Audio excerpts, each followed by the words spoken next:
Hello guys! Ngayon naman ay magtuturo naman ako ng panibagong tutorial, mixing tutorial lang.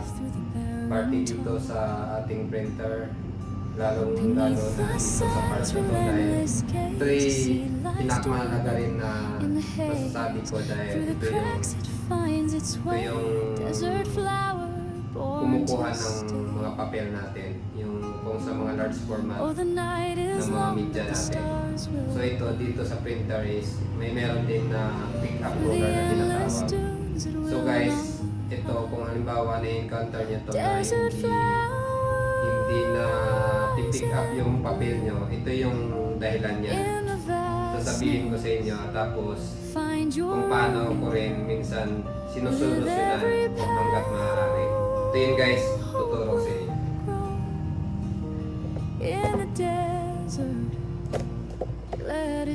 Nakikita nyo ito guys na ruler na to. Yan. Yan guys na roller. Rubber yan. So rubber ito. Yan. Yan, rubber yan. Napapalitan din yan guys. Napapalitan to. Set ito. Yan, set yan. Pero kung hanggat maaari ay meron kayong makuha na rubber na mabibili through online shopping like Lazada and Shopee, pwede nyo yan palitan kung marunong din kayo mag-backlash ng mga printer nyo. Pwede nyo yan palitan, mura lang yan.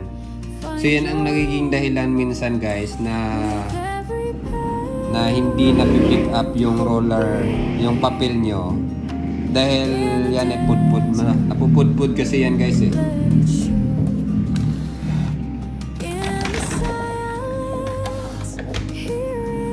Napupudpud yan guys. Yan o. Eto. Napupudpud yan guys yung ano na yan, yung rubber na yan. Sa lahat ng printers. Yan. Ganon din sa mga large format. Diba may roller din mga large format. Kung halimbawa yung large format nyo, madumi ng mga roller nyo, dumudulas kasi yung roller na yan, minsan kulang yung print nyo sa mga large format. Yun din ang mga dahilan yan, yung madumi yung rubber ng roller nyo, pudpud na siya. Yun ang mga dahilan minsan na bakit kulang yung print nyo or hindi nakaka-pick up yung roller nyo. Yun yung mga sala rin nun. At pwede nyo rin yan linisan kung okay pa naman. Pwede nyo yan linisan nyo na lang ng mga alcohol, mga ganyan. Yung mabilis lang matuyo. Pero yung sa akin, ginagawa ko panlinis, alcohol lang, saka tela. Para yung mga dumikit dyan, like yung mga likabok, makukuha. Pero kung halimbawa, matagal na ginamit mo yung roller na yan, siyempre pudpud na yan, tapos may partner yan doon sa ilalim, lilinisin mo rin yun. Pero hanggat maaari, kung makukuha na ito, pwede mo lang linisin, hindi ka na mag-backlash, pwede rin.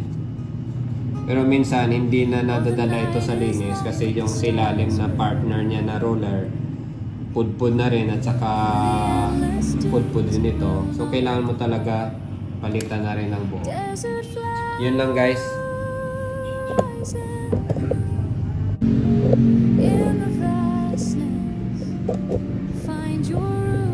Tsaka dito rin pala guys, so itong carriage ng printer, pwede nyo rin to halimbawa na kung gusto nyo once a month na gusto nyo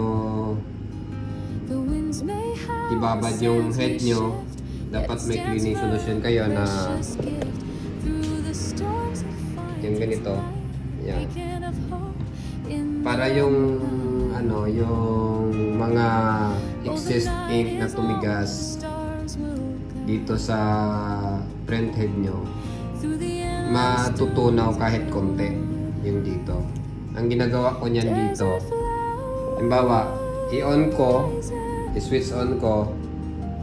Pag halimbawa, mga 1 to 2 seconds, bubunutin ko dito sa likod yung power supply.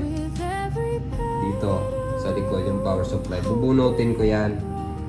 Hindi pa natatapos, start up yung ano nyo para ma-unlock yung printer head nyo, hindi pa natapos start up, naka-unlock yung lock niya dito sa likod.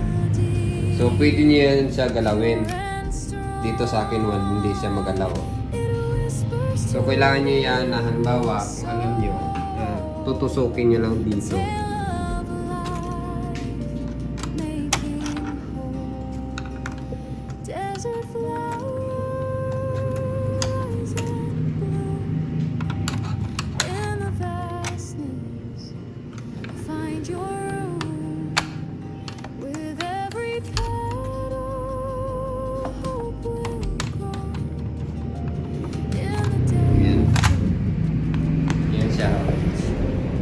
Yan, pwede nyo siya lagyan na ano, na ako meron akong ganito. Pwede nyo siya lagyan ng eto, babaran nyo siya, yan o. Para hindi maninigas yung ano, yung mga ink, mga excess ink, yan. Yan yung ginagawa ko.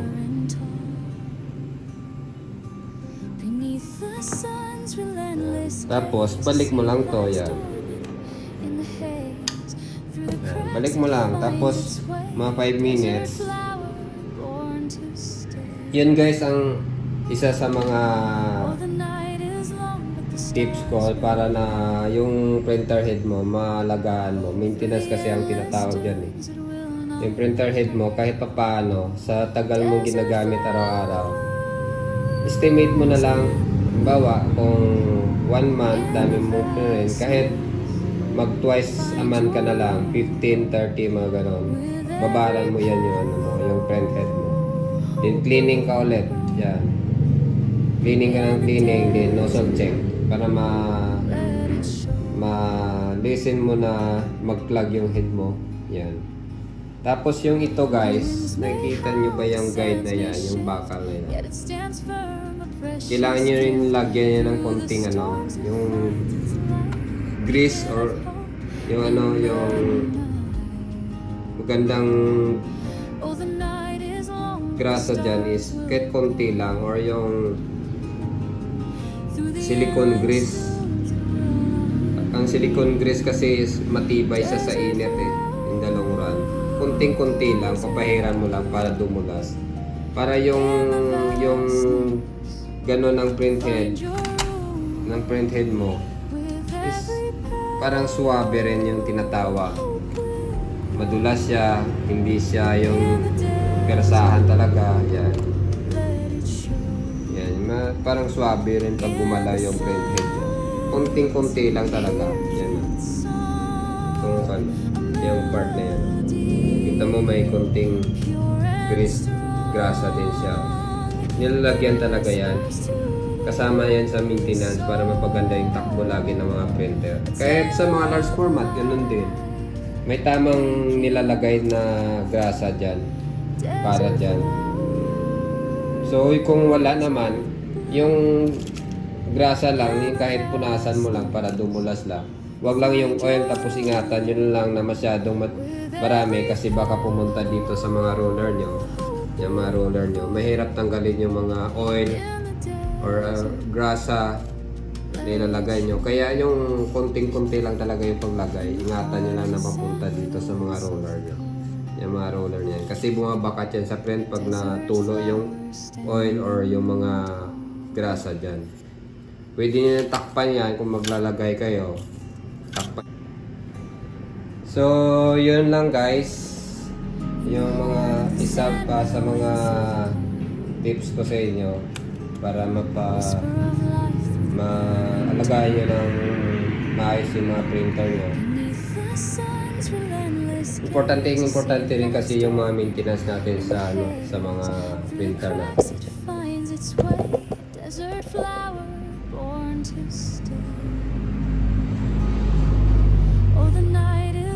So, yun lang guys yung mga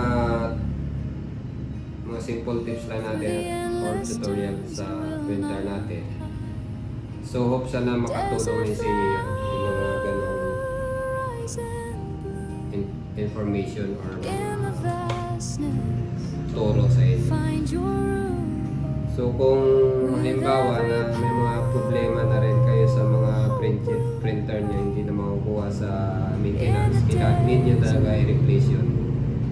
Ganun lang talaga yung mga ginagamit natin. May hangganan talaga. Hindi natin yun pwedeng baliwala. Papalitan talaga natin. So ako mayroon akong ganito lagi for maintenance. So in-estimate ko lang lagi yun. Kung halimbawa marami yung pinirin ko, kahit sa anong printer, kailangan mo talaga maintenance para mapaganda lagi yung takbo ng mga makina mo.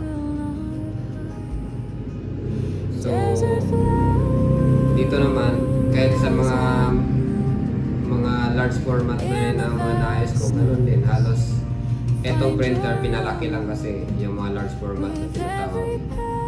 Dito rin ang galing yung mga large format sa mga maliliit na printer, pinalaki rin. So mas mahirap pa nga yung mga yung mga fully digital printer na mga malalaki. Yung kagaya ng printer ng picture na dati, because they are fully censored na tinatawag. Puro halos sila sensor yung mga nasa loob ng makina. Yung mga large format, konti lang naman eh. Yun lang, pag maayos mo yung large format is halos medyo mabilis lang ayusin kasi malalaki lang sila. Pero yung mga fully censored na mga machine is halos mahirap kasi maliliit yung mga parts doon. Yan lang naman ang kinibahan. So yun lang guys, sana may natutunan kayo dito. Thank you guys, and keep watching my other tutorials. Sa susunod na mga araw, may mga i-upload pa ako ng mga videos sa mga printer. About printers, printing, marami pa. So, inuunti-unti ko na lang yung mga tutorials kasi para matulong din sa inyo. Dating din kasi sa mga kalaman, hindi rin ako madamo. Basta para sa inyo, saka para sa mga ginagawa natin araw-araw, makatulong sa inyo. Okay lang sa akin. Hindi ko naman madadala yan sa kung saan tayo mapunta eh. Basta nakatulong tayo. Thank you guys. Bye. Desert flower rising blue in the vastness. Find your